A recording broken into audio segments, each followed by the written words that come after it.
Había interrupción, había otras personas que hablaban, no escuché completamente su pregunta. Sí, doctor, muy buen día. Soy Alvin Owen de LTV 24 Meridiano. Usted como experto en economía y finanzas, ¿qué es lo que le está faltando al gobierno de la República como estrategia para ayudar a ese 70% de la economía nacional que radica en los microempresarios? Se ha dicho en cadena nacional que se está tratando de impulsar a los campesinos, al agro nacional, pero en este momento sabemos que la mayor parte de la economía, especialmente en las ciudades más importantes, radica en el taller de mecánica, en el taller de carpintería, en todos aquellos microempresarios que venden productos de consumo de manera ambulante.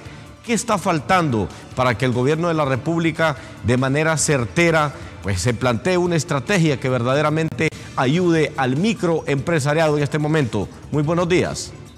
Muy buenos días. Vean, el problema del microempresariado es triple.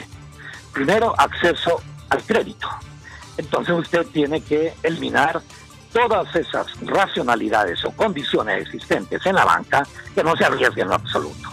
Tenemos una banca dirigida por dueños de bancos, pero no por banqueros. Ese es un serio problema. Como a veces tenemos empresarios que no arriesgan absolutamente nada, como algunos empresarios en algunos sectores que todo lo tienen garantizado, hasta la demanda, ¿verdad? Y en consecuencia, lo que debería hacer el gobierno para generar empleo, mediante un fondo de apoyo a la micro, pequeña y mediana empresa, que no solamente sería crédito, sino que también sería capacitación gerencial, y el tercero, conocimientos o inteligencia de mercados, para que sepan dónde está también trabajando. Aunque normalmente el microempresario sabe mucho de todos estos puntos, pero hay que fortalecerlo. Con 500 millones de dólares, que es un quinto de lo que le aprobó el Congreso Nacional a que se endeudara adicionalmente al gobierno a través del Ministerio de Finanzas, si nosotros orientamos un quinto de eso hacia un Fondo Nacional de Apoyo a la Micro, Pequeña y Mediana Empresa, y nosotros otorgamos créditos de 50.000 lempiras a cada persona para que el ebanista ponga su empresa o el abogado ponga también su bufete, 50.000 lempiras, una computadora, etcétera, etcétera, usted genera no menos de 1 millón de empleos. Ojo, y no está regalando el dinero, tienen que pagarlo, para que genere un efecto multiplicador, para que con los repagos usted beneficie a otros miles de personas. Entonces lo que le ha faltado al gobierno es visión estratégica, capacidad, tener verdaderamente profesionales que piensen en la nación, no solamente que sean serviles a un gobernante y que no le ayuden a pensar y que más bien lo ayuden a cometer los errores como el que cometió reeligiéndose, que es una violación de la Constitución. ¿Qué pasa? ¿No ha habido voluntad política y se trata más bien de manejar este dinero que se ha aprobado y que ha venido a nuestro país hasta del exterior en compras que se malversan y que son muy cuestionadas en este momento? ¿Usted cree que hay que redirigir ese dinero mejor directamente a las personas? Me disculpa, pero tengo problemas a veces para escucharlo porque hay un eco enorme. Sí. Don Nelson, repito la pregunta. ¿Usted cree que hay que redirigir el dinero? ¿Usted cree que hay que redirigir el dinero que se ha gastado en compras que han sido polémicas y muy cuestionadas y dárselo directamente a las personas? Vea, dar directamente a las personas tendría que ser bajo un mecanismo similar al como el que yo le planteo, de un fondo de apoyo a la micro, pequeña y mediana empresa. Se puede dar directamente a las personas, pero que cumplan con determinados requisitos, y uno de ellos es el repago, porque yo estoy en contra exactamente de algunos subsidios directos que más bien hace que las personas no sean productivos, sino que sean siempre parásitos del Estado, así como están acostumbrados algunos sectores bancarios, algunos sectores comerciales, algunos sectores industriales a que les den todas las preventas. Entonces sí, hay que hacerlo con un reglamento específico, pero con gente formada, con gente capacitada en ese plano, y de eso hay un montón, pero yo no veo a nadie de ellos dentro del gobierno. Me disculpa. ¿Qué papel debe jugar? Perdón. ¿Qué papel debe jugar la banca privada en este momento que sabemos que tiene sobre liquidez, que tiene ganancias sumamente muy buenas en los últimos años? pero que hasta el momento, al parecer, no se ha puesto la mano en el corazón para poder ayudar a la población hondureña. Muy buena pregunta. Le adelanto, el negocio bancario ha sido de los más rentables. Hay 3 tipos de negocios de los más rentables: energía eléctrica, telecomunicaciones y banca. La banca ha tenido tasas de ganancia promedio de aproximadamente un 33% promedio histórico. Se ha expandido últimamente. Eso significa que la inversión la recuperan en 2 años y fracción. ¿Me explico? Y la mayoría del crédito bancario ha ido orientado hacia sectores no productivos. El Estado debería establecer, como se establecía en el pasado, objetivos de desarrollo de la nación. Para eso está un Estado. Un Estado no está para hacer servil a cierto sector, sino que para apoyar a toda la ciudadanía, a la población en general. Y es en ese contexto que lo que yo haría sería, en una ley, establecer que de la liquidez bancaria y de los recursos de crédito de la banca, 2/3 tienen que ir al sector productivo. Y si le parece, 1/3 hacia el sector improductivo, que es créditos personales, a veces hay para importaciones, etcétera, etcétera. Pero cambiar en consecuencia el actual espectro. El actual espectro es que apenas podemos asociar un 16% del crédito hacia sectores productivos. En otras palabras, un 84% es improductivo. Eso no sirve para la nación. Es en este momento en donde hay que tomar decisiones trascendentes.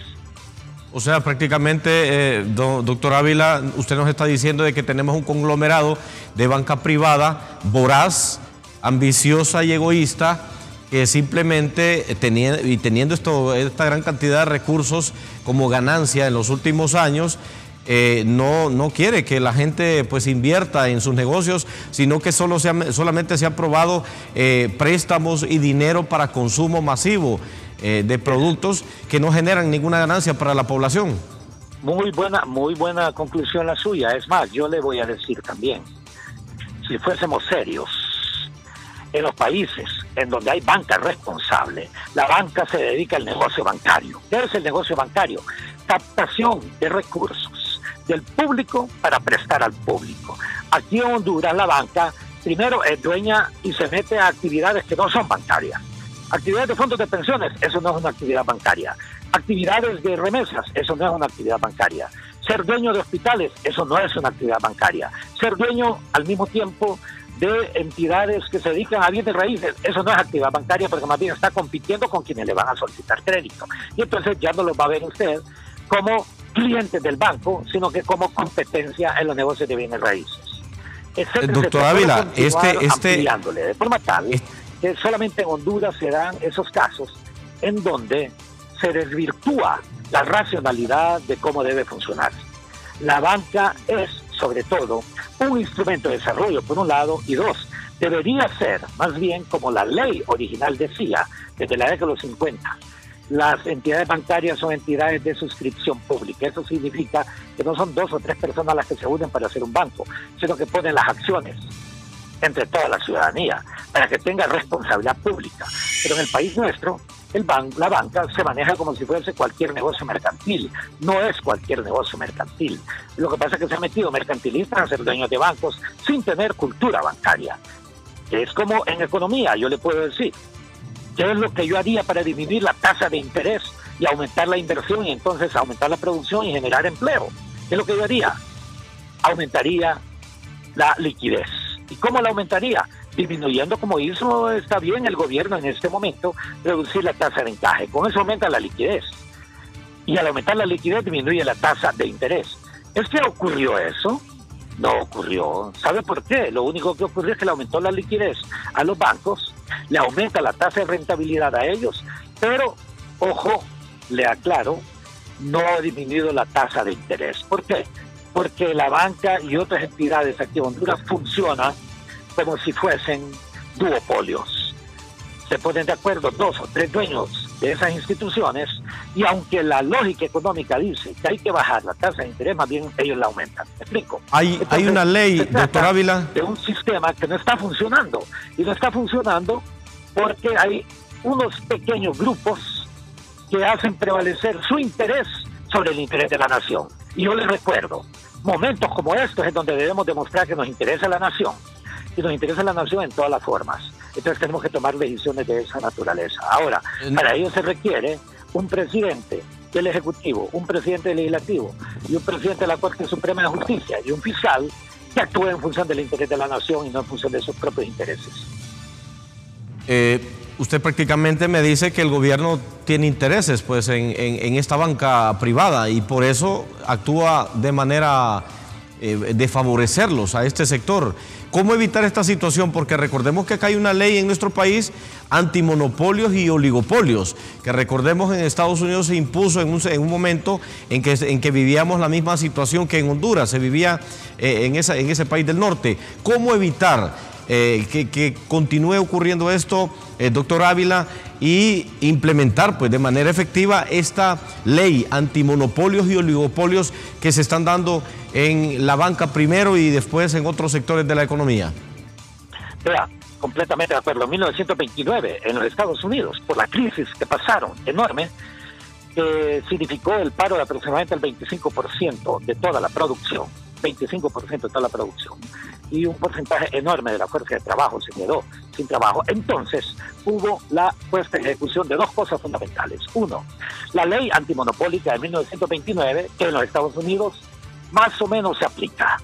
En Honduras, para nada. Aquí se entiende competitividad y en realidad no hay competencia, hay monopolios. Y le puedo mencionar, los sectores más dinámicos son cuasi monopólicos en Honduras, ¿verdad?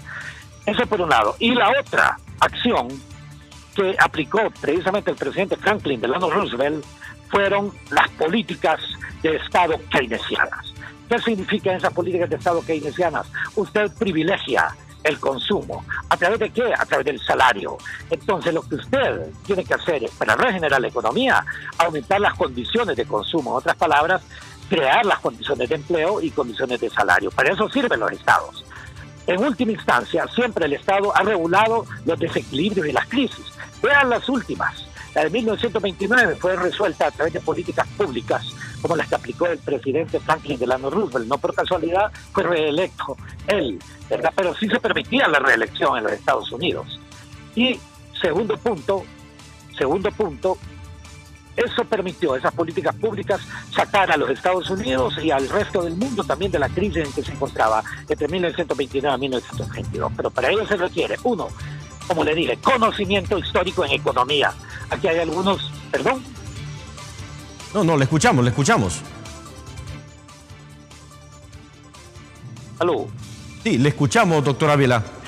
Sí, para ello se requiere, en consecuencia, uno, tener conocimiento sobre economía. La economía es una ciencia. Cualquiera aquí se pone a hablar sobre economía y en realidad desconoce que es una ciencia. Hay que ser científico para hablar sobre la economía. Y usted tiene que hablar sobre políticas públicas, en este caso, políticas macroeconómicas, políticas microeconómicas, políticas al mismo tiempo de fortalecimiento institucional. Hay una serie de políticas que hay que poner en aplicación. Entonces, la primera es conocimiento de la economía. El segundo, ser un verdadero político. El político es aquel que piensa para la nación, piensa para las generaciones, no es aquel que piensa en las próximas elecciones. Un político, ojo, jamás desde esa perspectiva puede ir en contra del bien común. Lo que pasa es que en Honduras la mayoría de los que han tomado decisiones han sido todos menos políticos, han sido mercenarios metidos en la política para controlar partidos políticos, tener poder, hacerse multimillonarios ellos, los que los rodean y el pueblo muriéndose de hambre. Eso es lo que hemos tenido. Necesitamos una nueva generación de liderazgo. Necesitamos un gobierno de transición en este momento, porque esto ha demostrado exactamente que se hizo más de lo mismo. Corrupción, incapacidad, falta de transparencia, y después de que han hecho eso, llaman a las Naciones Unidas para que los apoye en ese tipo de cuestiones. ¿Me explico? Entonces, necesitamos un gobierno de transición, es el gobierno de transición que haga un plan de emergencia nacional, entre ellas el Fondo Nacional de Apoyo a la Micro, Pequeña y Mediana Empresa, para beneficiar a no menos de 1 millón de personas. Eso es perfectamente posible con 500 millones de lempiras, que reitero, es 1/5 de lo que acaba de autorizar el Congreso Nacional de la República, endeudarse adicionalmente, ¿verdad? El otro 1/5 deberíamos orientarlo hacia fortalecer el sistema de salud, el tercero, fortalecer el sistema de educación, el cuarto, hacia ciencia y tecnología, y el quinto, hacia un verdadero programa que está articulado con el primero, que el Fondo Nacional de Apoyo a la Micro y Pequeña Empresa, es un verdadero programa de reducción de la pobreza. Entonces, el plan de emergencia significa reestructurar el presupuesto de la nación para que las prioridades sean diferentes. Lo hemos dicho desde hace infinidad de meses, ¿verdad? O años atrás. Y en ese contexto, sobre todo ahora, se justifica. No podemos hacer más de lo mismo y no pueden ser los mismos liderazgos corruptos y fallidos que hemos tenido hasta este momento, sea que algunos que están dirigiendo el Estado sean otros que están en otras posiciones. Pero, ojo, aclaro, si continuamos bajo esta perspectiva, la crisis que ya se convirtió en un caos, ojo, no solamente vea usted, porque algunos dicen, es que ningún país estaba preparado. Lo que pasa es que hay algunos países que estaban, sí, mucho más preparados que otros, que habían invertido en salud, para mencionar algo. Honduras, al contrario, en Honduras nunca, y a pesar de que criticábamos, siempre se discriminó más bien, o no se consideró importante ni salud ni educación. Hasta ahora que ocurre esta pandemia, es que le están dando la importancia del caso, ¿verdad? Pero eso demuestra exactamente una incapacidad histórica para orientar los recursos hacia donde debe ser, si queremos transformar la nación. Ahora, si queremos robar, si queremos hacer millonarios a todos los que están cerca nuestro, disfrazados algunos de empresarios, de banqueros, etcétera, etcétera, también, eso es lo más fácil. Pero le adelanto, el que es inteligente nunca es corrupto. ¿Por qué? Porque piensa en las futuras generaciones. Y al corrupto, después lo que le ocurre es, va el nieto y dicen, ese es el nieto de aquel que robó tanto. Eso no tiene nada de inteligente, ¿me explico? Entonces, el político piensa en el bien común, no piensa en un bien personal, ni piensa en un bien de determinados sectores. Ese es el problema de Honduras. Y todo lo que le dije, el gobierno de transición, el plan de emergencia nacional, hay necesidad también de hacer desde ya un plan de desarrollo de la nación, sobre todo al nivel en el que hemos caído. Hay que atender la emergencia, hay que atender el corto plazo, el mediano y el largo plazo. Gracias, doctor Ávila, por esa intervención y para apoyarnos pues más a fondo en este tema económico tan delicado que en este momento vivimos los hondureños. Muchísimas gracias a usted y discúlpeme por algunas interrupciones, pero hay un problema tecnológico en donde no se escucha muy bien. No sé si es mi teléfono o es otro origen. Le entendemos. Gracias al doctor Nelson Ávila, experto en temas de economía y finanzas, quien nos dice que los monopolios y oligopolios bancarios en este momento no les ha interesado apoyar a la microempresa con algunos intereses de estos intereses monopólicos dentro del gobierno y que por eso se debe destinar los recursos que se han aprobado en el Congreso Nacional o parte de estos recursos para dar un apoyo directo, de forma directa. Él mencionaba 50,000 lempiras para cada microempresario que no serían regalados, sino que aprobados a favor, por parte del gobierno, a favor de los microempresarios y que estos fueran pagados en largos plazos a bajos intereses para poder reactivar verdaderamente la economía de los microempresarios que representan el 70% de la economía nacional en este momento. Bien, nos confirman, compañeros.